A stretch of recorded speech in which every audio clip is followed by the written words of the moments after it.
Hello, my name is Sarah Armand Bushell and I'm a registered dietitian and children's nutritionist. I have over 20 years of experience working with families both within the NHS and in my private practice. School-aged children need 40 different nutrients every single day for growth, for health and for well-being. Between the ages of 5 and 11, growth is rapid and so a balance of nutrients is key. This includes getting adequate energy from food for growth and to fuel activity, but not too much so that weight gain becomes an issue. A balanced diet also includes enough of the macronutrients, protein, fats and carbohydrates, as well as the vitamins and minerals. And it's the combination of these are what ensures that children remain healthy, are able to fight infections, have enough energy to be active and play, and to be able to concentrate and learn at school. But as well as that, eating plays a role in learning social skills and developing a love of food. Childhood is the optimal time to teach children about healthy eating so that they can make good food choices as they grow into adults. And how we feed our children or interact around food influences this education. Let's start by looking at food. Children's energy requirements are around 1,500 to 2,000 calories a day, which is not dissimilar to an adult female. However, it's easy for children to take more than this and not do enough exercise, which is why in general children are getting heavier. Children are born with a preference for sweet and high-fat foods. It's an evolutionary thing to encourage newborn babies to seek out the breast because breast milk is sweet and very high in fat. And this preference or desire stays with us right through childhood. And so children have this innate desire to eat and drink high-sugar, high-fat foods. Eating well is linked to cognitive performance, which includes attention and memory, and academic performance in school. And it's also linked to a reduction in disruptive behaviour. Getting too hungry can cause moods to dip and concentration to wane. Conversely, if lunch is made up of high fat and high sugar foods, those that the children prefer, they will feel lethargic and sleepy in the afternoon. Think of that mid-morning slump we've all felt after we've had a large meal. But as well as academic performance, the food children eat fuels their body for growth and for development.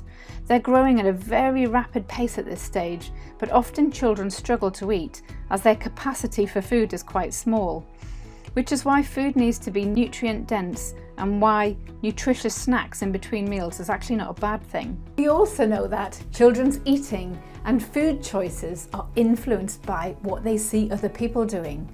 As they get older, their friends and their peers play a large role in influencing food choice, but for primary school age children, it's the teachers themselves and the lunchtime assistants who are role models, and how they interact with food and meal times can affect the developing relationship between the child and food. There are several things that schools can do to encourage children to develop a healthy relationship with food. First of all, self-service. Allow children to serve themselves to food, choosing the portion size that they think they will eat and also where it goes on their plate. This teaches children about self-regulation of appetite and also about portion control. And it helps fussy eaters who might not like foods touching each other or being smothered in gravy. Schools should also allow children to eat mindfully. Essentially, this is to eat to what their bodies tell them. Often, pupils are instructed on what to eat first, second, etc., and encouraged to clean their plates. Children who have packed lunches should also be allowed to eat their food in their lunch boxes in the order that they choose to do so. When we instruct children to eat, it's a negative feeding practice, which can lead to children growing up to have an unhealthy relationship with food. Even fussy eaters need to be allowed to make their own food choices. Eating together with friends promotes social skills, language development, and it helps them learn table manners from each other. Allowing children to chat over a meal is great. Lunch should never be eaten in silence. It's helpful not to segregate packed lunch pupils so that all children feel equal, irrespective of the food on their plate. It can be really helpful to understand how children are developing cognitively and how this influences their food choices. Young children just starting school are in what we call the pre-operational thinking phase. They think in terms of pictures and words to symbolise the things that they see in the world. This means that they have great imaginations and they live in a magical world that centres around themselves as the most important person. They don't yet understand real and not real, so things to them are true, everything. We often call this phase the magical thinking phase. When it comes to food and eating, magical thinkers don't see a difference between meals and snacks. They're all the same thing to them. And so if snacks are their preferred sweet or high-fat foods, they won't comprehend why meals aren't the same, and they'll just hold out until snack time. Their likes and dislikes are primarily based on what food looks like, and it must be visually appealing. Food in packets aimed at young children are often favoured for this very reason. Taste and flavour come second, but often children won't try a food unless it's visually appealing first. Food must be fun, and if it can be magical too, that's even better. Think sandwiches cut into the shape of dinosaurs. They can have an irrational fear of contamination, which is why divided plates work quite well, and some children need food not to be touching. They understand that eating gives us energy to play, and it's good to teach them that some foods do this better than others. They can often name foods that are healthy, but they can't tell you why, and they believe that non-tasty foods are reserved only for adults. They're not for children. Food will be rejected if they don't like the look of it. And if they do try food, it can be rejected if it doesn't taste nice or if it's been contaminated by touching another food. They tend to dislike bitter flavours the most, hence vegetables often being rejected. Older primary school age children develop into concrete operations, where they began to understand the difference between what's real and not real. They are logical and thinking is rule-based. They are black and white thinkers, where the grey areas in between are disregarded. For example, food will either be perfect or disgusting. There's nothing in between. They reject foods flat out, rather than adapting it.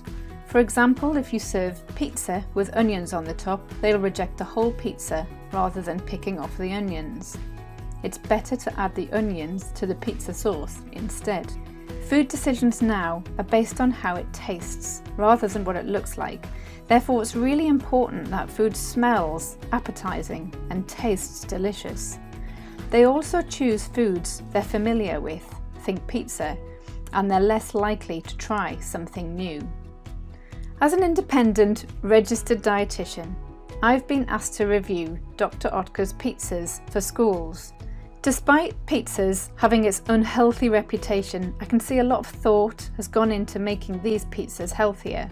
The Balanced Choice pizzas use reduced fat cheese, which is in line with the recommendation to reduce saturated fat in our children's diets. The One of Your 5 a Day pizza has cleverly had over 80 grams of vegetables enriched into its pizza sauce, helping our school-aged children achieve their 5 a day fruit and veg target, without toppings being removed or rejected. Both pizzas supply calcium and iron, which are two important nutrients required during childhood, iron in particular being one that a lot of children don't get enough of. They also provide B vitamins and fibre. Pizza is also a food that appeals to children. It's a fun food, pleasing to magical thinkers who can pick it up and eat it without cutlery. It's visually appealing and it smells and tastes delicious, making it a favourite amongst children. In our Western society, pizza is seen as a fun food. It's often eaten when we come together with our friends to chat, socialise and celebrate. This appeals very much to children who prefer less formal and more social eating experiences.